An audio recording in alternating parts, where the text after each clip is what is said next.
Assalamualaikum warahmatullahi wabarakatuh. Bagaimana kabarnya? Semoga sehat selalu. Sebelum memulai pembelajaran kali ini, mari kita berdoa dulu menurut agama dan kepercayaan masing-masing. Berdoa dimulai. Bisa diakhiri. Untuk materi yang selanjutnya, ini kita masih melanjutkan dari yang kemarin tentang ekosistem, yaitu bentuk interaksi dalam ekosistem. Untuk KD-nya masih tetap sama, bisa dibaca sendiri. Selanjutnya masuk ke materi. Di sini yang pertama ada pola interaksi organisme. Pola interaksi organisme ini ada netralisme, predasi, kompetisi, simbiosis, antibiosis, dan alelopati. Nah, untuk penjelasan lebih lanjut, kita ke slide selanjutnya.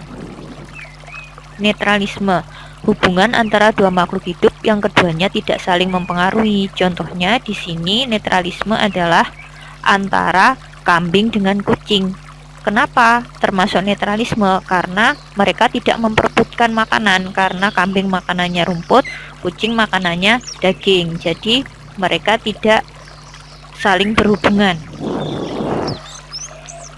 Selanjutnya predasi. Predasi ini adalah kegiatan makan atau dimakan organisme lain, atau bisa juga disebut dengan pemangsa. Nah, hewan yang termasuk predasi ini disebut dengan predator. Contohnya di sini adalah burung alap-alap memakan kelinci. Jadi, yang sebagai predator atau pemangsa adalah burung alap-alap. Contoh lagi di sini ada singa. Ini harimau atau macan memakan rusa. Jadi yang disebut sebagai predator di sini adalah harimau atau macan. Selanjutnya ada kompetisi, yaitu persaingan untuk mendapatkan sumber yang terbatas. Sumbernya itu bisa berbagai macam. Kalau di ekosistem itu biasanya yang diperebutkan adalah makanan. Jadi di sini sapi dan kambing itu makanannya adalah sama-sama rumput. Nah, dalam suatu lahan mereka ada sapi, ada rumput. Jadi mereka saling memperebutkan rumput untuk bisa bertahan hidup. Selanjutnya simbiosis dibagi menjadi 3, ada mutualisme, komensalisme, dan parasitisme. Untuk mutualisme ini adalah hubungan yang saling menguntungkan. Contohnya bakteri Rhizobium dengan akar tanaman polong-polongan seperti di gambar ini. Ini adalah akar dari kedelai.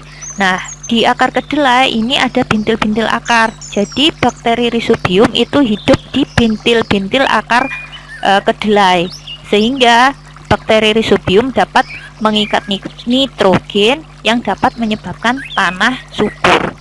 Ini termasuk simbiosis mutualisme. Selanjutnya ada simbiosis komensalisme. Untuk komensalisme itu satu pihak untung, yang lain tidak untung maupun tidak rugi. Contohnya adalah anggrek dengan inangnya. Inang itu adalah pohon yang ditumpangi untuk hidup. Kenapa anggrek ini untung dan inangnya tidak untung ataupun tidak rugi? Karena anggrek tidak mengambil sari-sari makanan dari inangnya, sedangkan anggrek untungnya dia mendapat tempat hidup. Selanjutnya adalah simbiosis parasitisme, yaitu satu untung yang lain rugi. Contohnya adalah tali putri dan tumbuhan inang. Tali putri untungnya dia mengambil sari-sari makanan dari tumbuhan inang, sedangkan tumbuhan inang dia tidak memperoleh apa-apa, tetapi dia rugi. Rugi kenapa? Karena sari-sari makanan yang ada pada tubuhnya diserap oleh tali putri, sehingga lama-kelamaan tumbuhan inang bisa menyebabkan kematian. Tadi selain tali putri dengan tumbuhan inang, ini juga ada benalu. Benalu biasanya ada di pohon mangga, jeruk, teh, kelor. Untuk komensalisme tadi selain anggrek itu ada juga paku, terus buah naga juga bisa. Buah naga kan melilit pada randu, pada pohon yang lain. Terus untuk mutualisme tadi selain bakteri Rhizobium itu juga lebah dengan bunga. Nah, lebah ini untungnya dia dapat nektar atau madu, sedangkan bunga dibantu penyerbukannya. Nanti silahkan kalian cari sendiri contoh simbiosis parasitisme, komensalisme maupun mutualisme yang ada di sekitar kalian.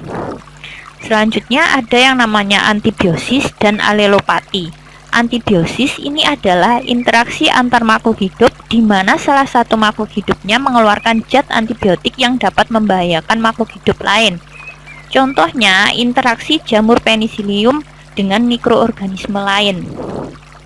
Alelopati yaitu di mana keberadaan satu organisme dapat menghambat pertumbuhan atau perkembangan organisme lain dengan melepaskan toksin. Contohnya, pinus mensekresikan zat yang dapat menyebabkan tanah menjadi asam. Aliran energi yaitu urutan pemindahan energi dari satu bentuk energi ke bentuk yang lain, dimulai dari sinar matahari, produsen, dan konsumen. Biasanya aliran energi ini dapat membentuk suatu rantai makanan, jaring-jaring makanan, dan piramida energi. Nah, rantai makanan itu adalah peristiwa makan dan dimakan secara berurutan. Jadi ini intinya untuk rantai makanan ini adalah peristiwa makan dan dimakan secara berurutan yang membentuk struktur trofik yang bertingkat-tingkat, dimulai dari produsen yang paling bawah jumlahnya paling banyak, kemudian itu di tingkat trofik 1, kemudian konsumen primer di tingkat trofik 2, konsumen sekunder di tingkat trofik 3, dan konsumen tersier itu di tingkat trofik keempat. Nah, ini contoh dari rantai makanan. Produsen ini ditempati tumbuhan, konsumen biasanya ini herbivore, konsumen 1, konsumen 2 karnivor, dan konsumen 3 ini pemakan konsumen 2. Kemudian di sini diuraikan oleh bakteri atau jamur. Seperti ini contohnya. Selanjutnya jaring-jaring makanan. Nah, untuk jaring-jaring makanan itu adalah terdiri dari beberapa rantai makanan. Di sini ada sawi. Sawi dimakan tikus, sawi dimakan belalang, dan sawi dimakan ulat. Nah, jadi ini dari sawi dimakan ini kita bisa mengambil beberapa rantai makanan yang terjadi di sini. 1, 2, 3, 4. Jadi dari produsen sawi saja kita sudah bisa mengambil 4 rantai makanan, sehingga jaring-jaring makanan itu adalah kumpulan beberapa rantai makanan. Nanti coba kalian cari dari produsen sawi dan bunga sepatu ini rantai makanannya apa saja. Di sini saya sudah menemukan 1, 2, 3, 4, 5. Silahkan ditulis sendiri. Selanjutnya ada piramida makanan. Piramida makanan ini adalah gambaran susunan antar trofik berdasarkan kepadatan populasi, berat kering, maupun kemampuan menyimpan energi pada tiap trofik. Ini ada jenisnya, ada 3, jumlah, biomasa, dan energi. Jadi bentuknya seperti segitiga. Yang paling bawah itu adalah produsen tumbuhan, konsumen primer, konsumen sekunder, dan konsumen tersier. Ini untuk penjelasannya jumlah, biomasa, dan energi. Selanjutnya ada ketidakseimbangan ekosistem. Nah, ketidakseimbangan ekosistem bagaimana jika terjadi perubahan jumlah makhluk hidup dalam tingkat trofik tertentu dalam suatu ekosistem. Nah, hal itu mengakibatkan ketidakseimbangan pada rantai makanan.